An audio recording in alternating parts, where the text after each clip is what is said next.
Kinben Book 6, Chapter 169. Kumawala ang apiran ni Larry Dizon at Ricky Mendez sa harapan ni Abad. At pagkatapos noon ay biglang kinuha ni Knight ang bola at ibinato sa dulo ng court kung saan ay naroon pa sina Dakis at Quintos. Marahan na nga lang napangiti si Knight dahil alam niyang hindi raw siya dapat magpa-apekto sa ginagawa ni Mendez dahil kayang-kaya niya rin daw gawin iyon. Ang mga manonood naman ay napakuyom nang samputin ni Quintos ang bola. Umabante agad ito sa basket at nang tatalo na siya ay marahan siyang napangiti nang lampasan siya ni Magbuo. Agad nga niyang tinalikuran ito at isang extra pass papunta kay Dakis ang kanyang ginawa. Isang 2 against 1 ito. Si Marlon naman ay marahang nagdilim ang paningin. Mabigat ang pagsandal sa kanya ni Quintos at si Dakis ay dumating na sa harapan ng basket. Makikita nga rin ang pagtaas ng braso ni Quintos para harangan si Magbuo. Kaso umatras ang isang paa ni Marlon at dito na nga ito humakbang palayo kay Quintos na marahan niyang tinuunan sa likod ng kanyang palad. Sa pagbigla niya ng layo ay doon na nga ito napaatras at si Dakis nga ay tumalo na rin sa ere. Dito na nga rin tumalon si Magbuo at sa pagdunk ni Dakis ay doon na nga napakuyom si Coach Yawo dahil hinarangan ng palad ng sentro ng kalaban ang bolang hawak ng kanyang manlalaro. Bakit nakatalon ka pa rin? Bulalas nga ni Dakis at sumagot naman agad si Marlon bago niya hampasin ang bola. Dahil malakas ako. Bulalas ni Magbuo at ang bola nga ay tumapo na papunta sa likuran ni Dakis. Si Knight nga ay napatakbo kaagad dahil ang bola ay kukuhanin na ni Mendez. Mapupunta na nga sa palad ni Mendez ang bola. Kaso lumitaw si Abad sa tabi niya at agad na pinalo ito pabalik sa loob ng arko. Naroon na nga si Quintos na agad na nakuha muli ang bola at agad niyang dinikitan ni Abad si Mendez at ni Dakis si Magbuo. Itira mo na, Paul! Bulalas nga ni Abad kaso. Nang tumalo na ang kanilang sentro ay napaseryoso na lang siya nang makita ang nakangiting si Dizon na tila may masamang pinaplano. Tumalo na nga si Quintos at si Coach Yawo ay napakuyom dahil umalingaw-ngaw na naman ang tunog ng hinampas na bola. Binutaan ni Dizon ang sentro ng Makati at sa paglapag nga nilang dalawa ay nakalabas pa ang dila nito. Si Quintos naman ay marahang napaseryoso dahil hindi siya makapaniwalang aabot ang manlalarong ito rito sa side nila. Ang tumapon na bola naman ay nakuha pa rin ng Makati. Direkto ang sumambot noon at napaseryoso na lang si Mendez nang biglang tumakbo si Abad papunta sa basket. Nag-cut si KA7 at ang bola ay agad nitong nasambot. Akmang tatalo na nga siya ay agad siyang napangiti dahil si Ibanez ay nasa ere na. Mabubutaan sana siya at ngayon nga ay bumigla siya ng galaw ng isang paa at tumalon palayo habang nakaharap sa basket. Maganda ang depensa ninyo pero hanggang kailan iyan? Tanungan ni Abad sa isip at sa pagbitaw niya sa bola ay bigla na lang nahagip ng daliri ng isa pang manlalaro ng Kalapan iyon. Si Markelly naman ito na makikita ang pagngiti sa labi ng lumapag. Nagmintis ang tira ni Abad. Tumalbog lang nga ang bola sa basket. Sa pagbaba naman ito ay napakuyom na lang si Coach Yawo nang ang dalawa niyang big man ay inagawa ng rebound ni Magbuo. Umalingaw-ngaw ang pagdakot ni Magbuo sa bola at sa paglapag niya ay agad niyang iniiwas ito mula kay Abad na nasa tabi na niya agad. Ibinato nga niya ang bola at sa pagsambot ni Mendez dito ay doon na nga makikita ang pagkaripas ng takbo ni Dizon at Ibanez. Makikita ngang napangiti ang dalawa ng magkatinginan. Pasa! Bulalas pa nga nila at doon na nga si Ricky napangiti at pinatalbog ang bola. Iniwasan nga niya si Recto at sa pag-abante niya ay doon na nga rin biglang lumitaw si Abad na nagdidilim ang paningin. Sugod. Ika nga ni KA7 na marahang napangiti ng si Mendez ay ibato ang bola sa pagitan ng bukas niyang mga binti. Agad niyang gumalaw ang kamay ni Abad papunta sa likuran kaso lumampas din si Mendez sa kanya at tinuunan ng kamay ang kanyang hita. Hinaklit agad nito ang bolang tatama na sana sa kanang palad niya. Ang mga taga Makati ay tila natahimik sa nasasaksihan nila kay Mendez na ngayon ay dumiretso pa sa basket. Si Singa ay napaseryoso dahil tila wala raw itong balak magpasa. Iniwanan nga niya si Ibanez at agad naman itong nagpunta sa corner habang si Dizon naman ay sa kabilang corner 3-point area. Hinawakan na nga rin ni Mendez ang bola at sa pagdating ni C sa kanyang harapan ay bigla na lang siyang kumanan na bumigla ng pagkaliwa. Ang bilis noon at nagawa nga niyang lampasan si Mario C. Isang Eurostep crossover iyon. Sa ikalawang hakbang nga ni Mendez ay doon na nga rin lumitaw sa tabi niya si KA7 na makikita sa labi ang ngiti. Pinapasaya mo ako, Mendez, wika ni Abad. At sa pagtalo ni Mendez ay dito na nga rin siya sumabay at binangga ito sa ere na ikinaseryoso ni Coach Isaiah. Kasama ito sa game. Sabi pa nga sa sarili ni Abad at nang pakawala ni Mendez ang bola gamit ang kanyang kanang kamay ay siya naman paglitaw ni Recto at agad na hinampas iyon. Ang referee nga ay sumilbato na rin at makikita nga ang pagdidilim ng paningin ni Mendez nang bumagsak siya sa sahig ng court.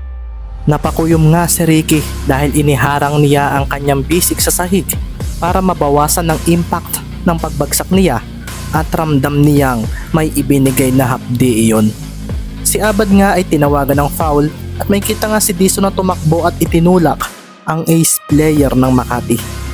Tarantado ka, hindi mo ba kaya si Ricky kaya ganoon ang foul na ibinigay mo? Bulalas ni Dison na hinarangan din agad ng mga kakampi ni Abad. Tila wala namang narinig si Abad na itinaas na lang ang kamay na humarap sa mga officials. Si Coach Isaiah nga ay agad ding nagsalita sa isang referee dahil sinadya raw ang foul na iyon na pwedeng ika-injure ni Mendez. Bulok mo, Abad, sigaw pa nga ni Baron na napakuyom na lang. Si Coach Jawo naman ay napatingin na lang kay Knight at wala naman daw mali sa ginawa nito, parte ito ng game. Si Ricky nga ay huminga ng malalim at tumayo na. Marahan nga rin niyang binanat-banat ang kanyang kanang bisig na sumalo sa impact ng pagbagsak niya. Napatingin nga rin siya kay Abad na nasa gitna ng court. Ano, okay ka lang? Tarantadong Abad iyon, sabi nga ni Carlo. At nang mapadaan nga si Lee sa tapat ni Abad ay dito na nga ito bumigla ng banat. Ganyan palang maglaro ang best player ng Maharlika. Pweh, banat ni Marky na magda-dirty finger sana kaso napatingin siya sa bench nila. Nagsalita na nga lang siya uli kay Abad. Sa sunod na gawin mo pa iyon o kahit sino sa inyong mga taga Makati ay uupakan ko kayo. Lamang na kayo pero gagamit pa kayo ng dumi, mga gunggong na team. Pahabol pa nga nili na ikinakuyom ni Nadakis at Quintos na parang gustong sumagot. Ang mga referee nga ay in-replay ang eksenang iyon at nang makita ang ginawa ni Abad ay napasigaw nga agad ang bench ng Kalapan sa mga taga Makati na nasa loob ng court. Ang bulok mo, Abad, natatalo ka na ng Mendez namin kaya mo ginawa iyon. Sigaw nga ni Baron at pasimple pa nga siyang tumingin sa mga taga Makati na nasa likuran nila. Ano, ganyan pala ang paborito ninyong player? Wika ni Baron na gusto nang sugurin si Abad sa loob ng court para upakan.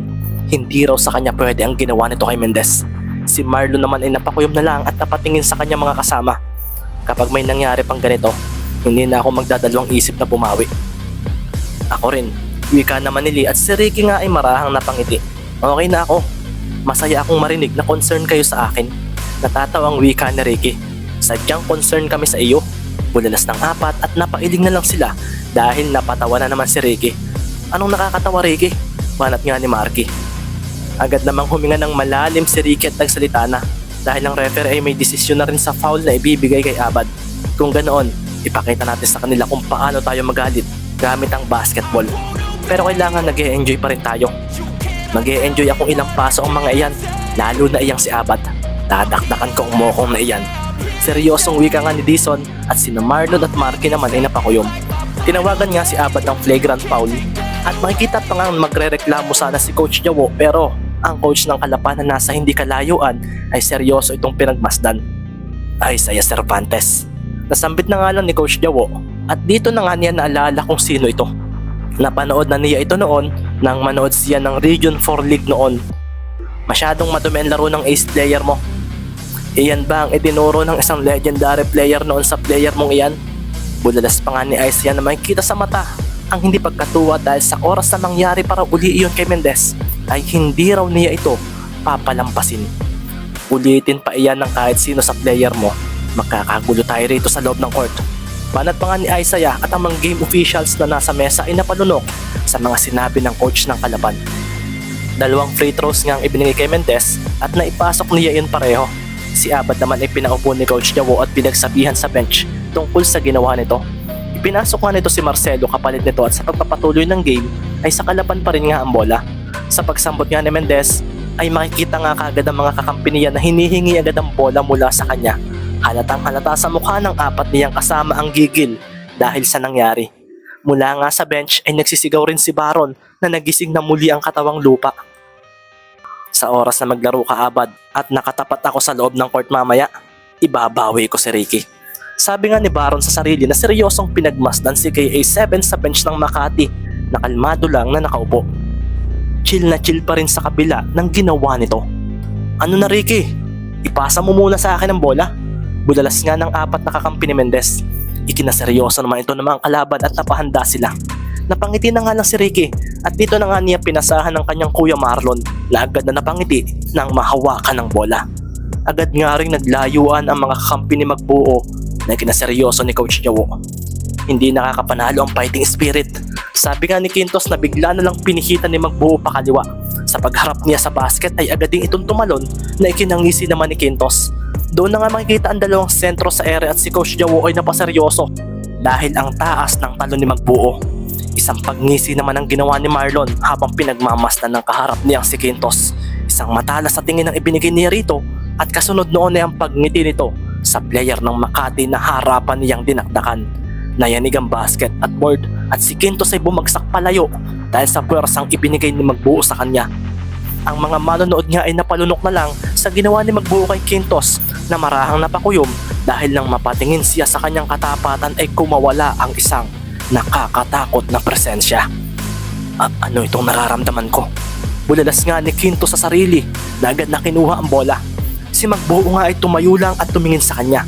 Mula nga sa bench ng Makati ay makikita nga rin ang pagkagulat ni Abad dahil hindi pa niya nakikitang madakdakan ng ganoon si Paul. Ang bola nga ay ipinasa ni Quintos kay Recto at agad niyang ipinasa ito kay Marius dahil si Mendez ay aagawan na sana siya. Sugod pa, Pogi. Bulalas nga agad ni Dison na ikinaseryoso ni Si. Ang pinakaayaw kong player ay iyong mayabang. Sabi nga ni Marius na binigla ng pagkaliwa si Larry Dison. Kung ganoon, ayaw mo pala sa sarili mo? Isa pa, ang bagal mo. Dagdag pa nga ni Larry at napaseryoso na lang si Si nang lampasan siya ng katapatan niyang matilos ang baba. Inagaw rin ito agad ang bola at sa paghabol niya rito ay bigla itong bumagal nang makatawid sa gitna. Sugod, bulalas nga ni Si na inihanda ang kanyang sarili sa pagdepensa. Kaso nilampasan siya ni Dison na hinawakan pa siya sa hita para hindi basta makasabay. Iyan ang gagawin ko. Mahinang wika ni Larry at napangisi na lang siya nang si Marcelo ay biglang humarang sa kanya sa pagdating sa may basket. Hinawakan nga niya ang bola at tumalo na nagpatayo sa ilang mga manonood. Tinalo nito ang 6'6" na si Marcelo na bumagsak sa sahig at pagkatapos noon ay makikita rin ang pagdakdak ni Dison sa bola. Bumitin pa siya at natawagan pa si Marcelo ng blocking foul. Basket counted! Bulalas pa nga ng referee at sa paglapag ni Dison ay agad siyang napasigaw at humarap sa mga players ng Makati.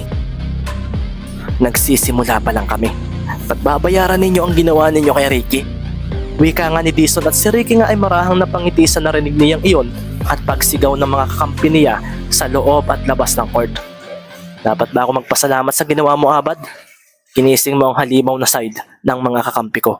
Sabi nga ni Ricky sa sarili. Mukhang ako yata ang may kasalanan ng nangyaring ito Nasabi na nga lang ni Abad na napatingin sa itaas. Tanggal ang angas ng mga iyan kapag naglaro na ako. Sabi naman ng player na may apelyidong Jalandone sa likod ng jersey. Makikita nga rin ang pagtingin nito kay Mendez at pagngiti.